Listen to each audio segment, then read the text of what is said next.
Know your business, right? Know your business and understand what that means. And if you don't, spend some more time at your dispensary or spend some more time with your consultants if you're pre-launch, if you haven't opened yet.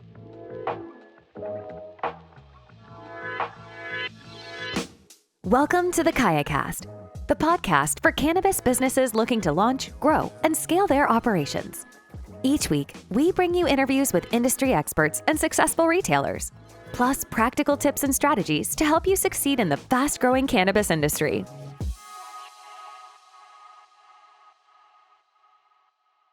Chris Reid is head of sales at Cova Software, an award-winning cannabis POS and inventory management platform that simplifies compliance and streamlines complex dispensary operations.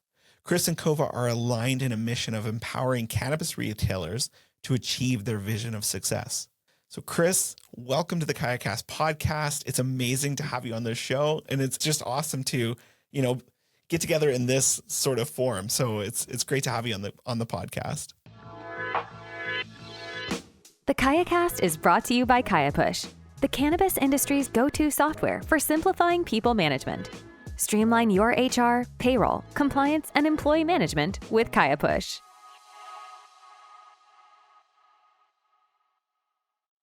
Well, I appreciate that, Tom. And yeah, likewise, big fan of Kaya and the podcast and big fan of you. So, well, there you go. And I'm a big fan of you and a big fan of Cova. So Chris, why don't we just jump into your background and quickly how did you end up in the cannabis industry and what's your background? I appreciate the question. So I was working in sales in tech. At the end of the day, I didn't believe in the spaces that I was in to a point where if I had a bad day at work, I still believed it was worthwhile. I found myself frequently going, this day wasn't enjoyable and I don't feel like I'm doing anything meaningful. So I started my own company. I was having some fun doing that. I started a company with a couple of partners, and then about 8 months into that journey, my oldest daughter was born 6 weeks prematurely and with a litany of issues. She was flight for life at 2 hours old and spent her first 100 days in the NICU at Children's Hospital, Colorado. And while I was there, I came up against an ultimatum to essentially either be bought out of the company I had started or buy out my partners, because my detour was kind of distracting from the business, which was fair. So I stepped away from that and I focused on my daughter. And while I was in the hospital, I noticed that gap I had, most of the professionals there in the hospital didn't have that. At the end of the day, they believed in what they were doing. So even if they had a bad day, there was meaning. And I wanted that. Initially re-entered the work world or the professional world. I took jobs that I could get, right? And they weren't in a space that I was passionate about. But ultimately, I realized that cannabis was that space. I had seen the positive impact it had on my life, as well as those around me. And being part of the special needs community, you see stories like kids that have had seizures every day of their life, and cannabis is introduced, and all of a sudden they don't. So my own personal experience partnered with that. I knew I wanted to get into cannabis. So I started reaching out to everyone I knew on LinkedIn who was part of the cannabis industry and offered to take them to lunch just to pick their brain about a good avenue into the space. And one person, I think, took me up, maybe two. I think it was just one person, and he connected me with the CEO of a company that eventually hired me, and I worked my way up there, starting as an account executive. And by the time I left there, I was doing a lot. It was far more than an account account executive, and really more than even a head of sales. And then I transitioned into the role here at Cova a couple years ago now. That's an amazing story. And I know whenever I speak to anyone who cannabis has made their life better from a health standpoint, and especially their family, as a dad, it matters if we get better, but our kids, seeing the change and doing something we're passionate about, that's so key. It hasn't been part of my daughter's journey, but my daughter's journey has led me next to some families where it has been part of the journey for their children and the impact it makes. I mean, there are people who have moved states just specifically for access to cannabis. That's something that we've got to change, but we only get change by doing things the right way when we get freedom to do it. Give me a brief overview of Cova and kind of what makes Cova unique. There's a lot of point of sale systems out there for dispensaries. inventory management systems. So what is Cova and what makes you guys the number one point of sale system? There are a number of things. One is we came into this space as the grown-up in the room, right? A lot of folks were building from scratch and scaling to demand, and that wasn't the journey for Cova, right? Cova was brainchild of our CEO as well as our parent company, and our parent company has been providing point of sale to the cellular space for over 2 decades and provides point of sale for over 80% of the cellular space in North America. So clearly know what they're doing when it comes to point of sale. But then our CEO went out and met with operational cannabis retailers prior to launching Cova, and he asked them, what keeps you up at night? And in the cannabis space, we could have taken guesses at what that would be, and we probably would have been wrong because the resounding answer was compliance. And it's something that if you're coming into the cannabis space, you might not think of first and foremost, from a tech stack perspective. But using that as the cornerstone of Cova and building our company around compliance and education, altruism for the retailer, has put us in a position where, we're able to deliver value, and we've been able to grow our market share very quickly. We're certainly not the oldest point of sale in the market, but, according to Cannabis Media last year, we were the most dominant in North America. When a dispensary is looking to get a point of sale system, and like you said, we'll try and stay unbiased here as a point of sale person, but what are some of the key features that dispensary owners should be looking for when choosing their point of sale system? Obviously, we said compliance, but what else? No, it's a great question, and I am biased, and I do have to admit that. But at the same point in time, the bigger bias I have is for the success of cannabis retailers. There is enough food on the table for all of us to eat. It's about growing this industry and growing this industry in a manner that allows us to continue to do so. But stepping off of that soapbox for a moment to answer your question. Yeah, when it comes to choosing a tech stack or point of sale for a dispensary, there are a number of things to take into consideration. But first, I would say is commitment to your market specifically. It's easy to talk about compliance, but compliance changes. So what kind of resources are devoted? What type of attention is being paid to those iterations? And is your service provider committed not just to entering a market and grabbing up some share, but are they also going to continue to support that market? And are they going to continue to support you? If you're coming into cannabis from another retail space, it might be easy to think that it's going to be similar. And in a lot of ways it is, but in a lot of ways it's not. And so there's often we found that even those operators with very, very high business acumen and experience need some support. So how important is it to you that your point of sale company or your service providers provide that type of support? And what does that look like? Not all support is the same. Are you sending an email and waiting around for a response? Are you talking to a chat bot and hoping the AI is getting things right? Or are you talking to a live person? And how quickly are they answering the phone, and how efficient are they at solving your issues? But beyond that, what's the workflow of your store?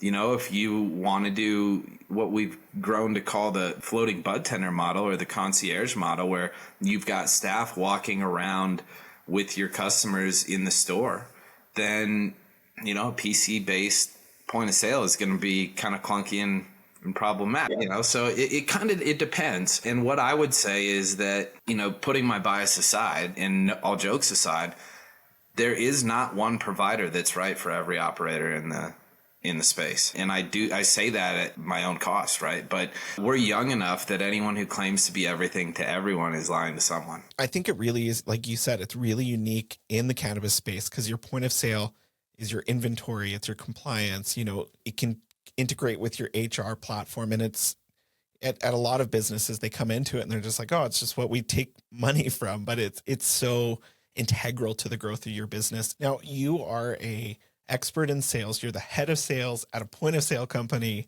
So you are like the top salesperson. So do you have any strategies that you've seen work well in dispensaries for increasing customer sales? First of all, I would say that, at Cova, I benefit from the people around me.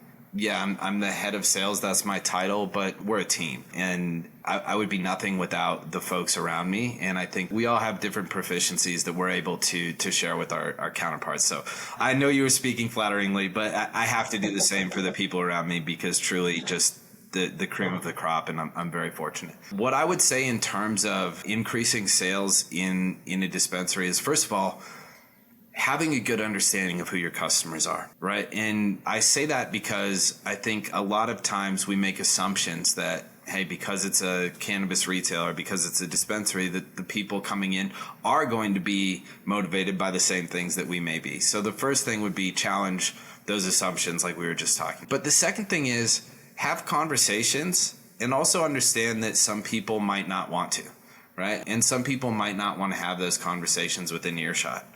Right. So especially if you have a shop where either all or the majority of your customers are medical patients, there might be cause to have an area of your store that's a bit more discreet.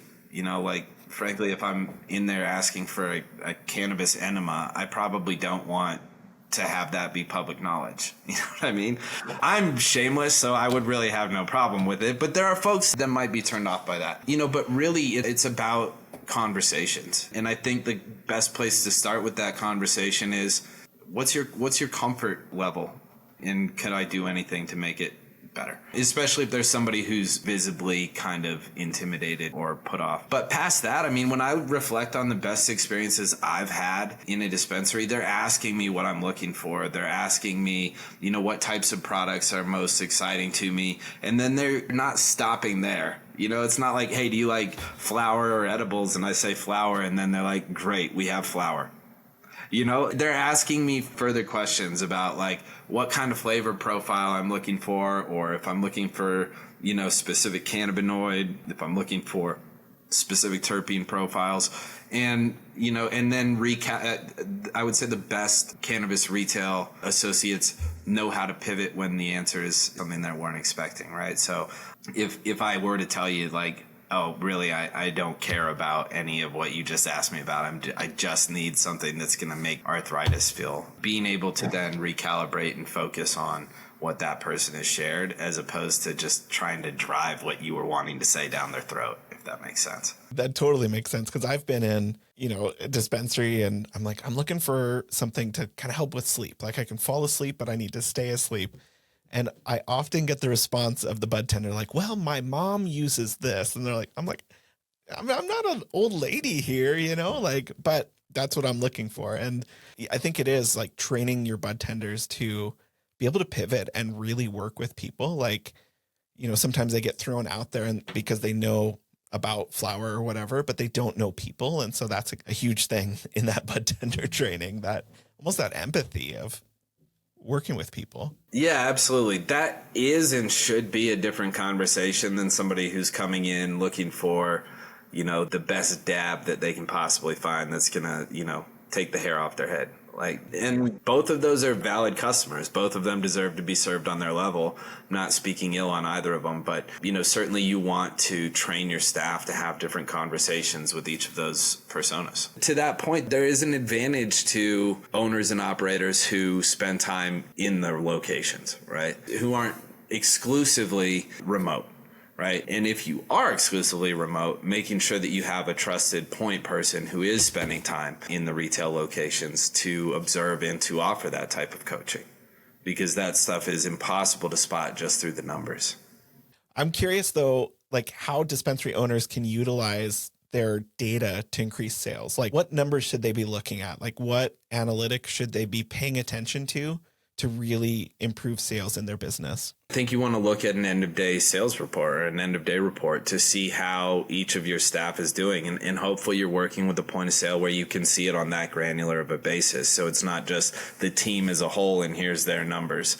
It's here's how employee A, B, and C each did today. Here's what their sales were. Here's what their discounts were. That's another area where, you know, it's become a problem in this space, over discounting, especially, you know, you might want to run down that rabbit hole and see if the over discounting is paired with a lot of visits from friends and family.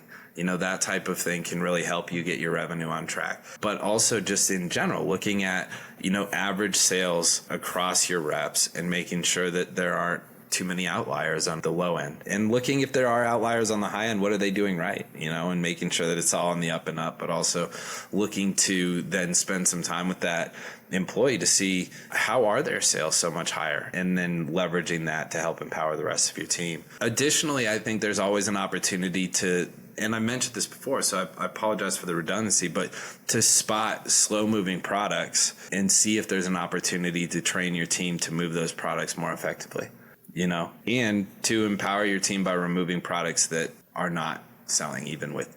I want to dive into Cova and what's next for Cova. I get the email marketing things, and there's always like new payment systems in Canada. So what's kind of the future developments or updates for Cova, and what can we kind of expect in the next few months here? Well, I can't give things away, Tom.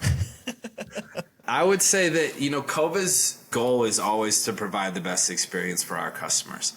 I think there are a lot of companies in this space who, through no fault of their own, are beholden to different interests, right? And so sometimes they look first at revenue generation and then try to reverse engineer a value proposition for their customers. That's a hard path to take. What's next for Cova is continuing our path of increasing the value that we can deliver to our customers.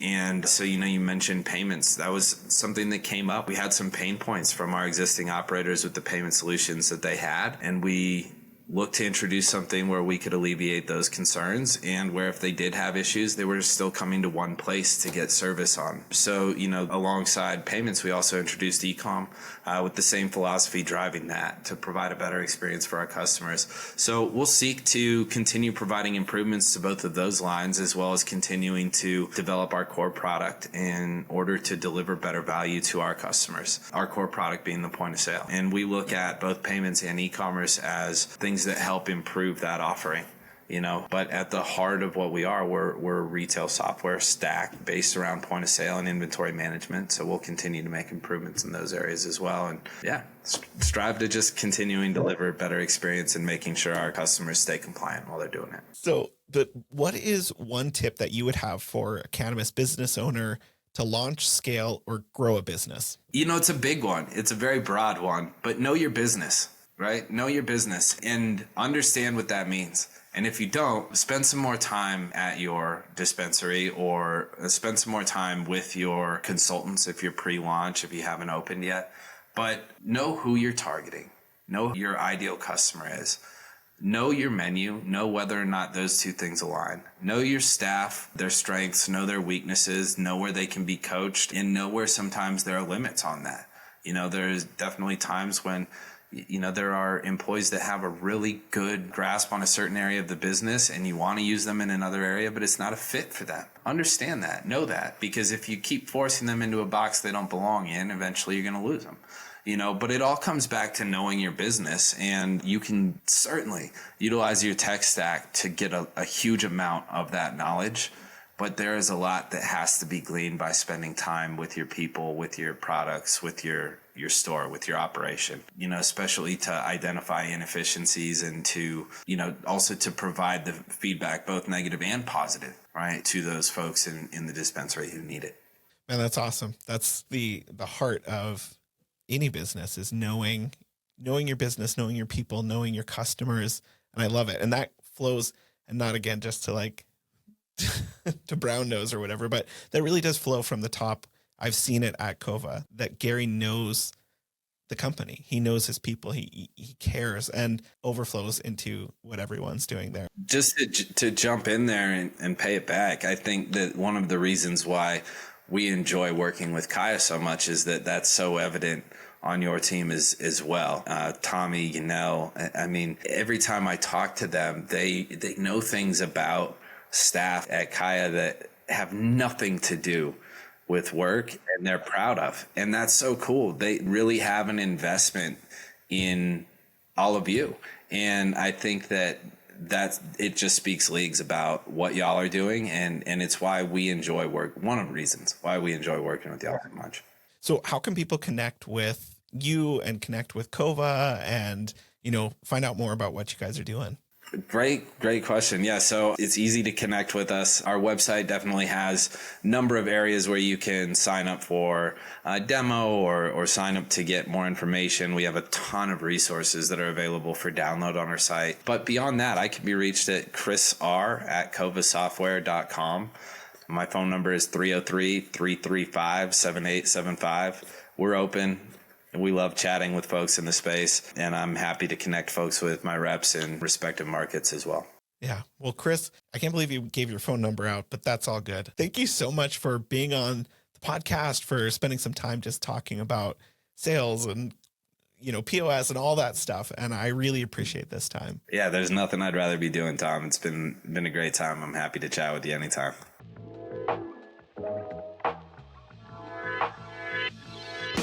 Thanks for listening to the KayaCast podcast. We hope you found value in the insights and strategies shared by our guests. If you enjoyed this episode, be sure to hit the subscribe button and leave a review, or visit our website for show notes and to access the full archive of episodes. Join us next time as we continue to explore the world of cannabis retail and help you grow, launch, and scale your dispensary. Thanks for tuning in, and we'll see you in the next episode.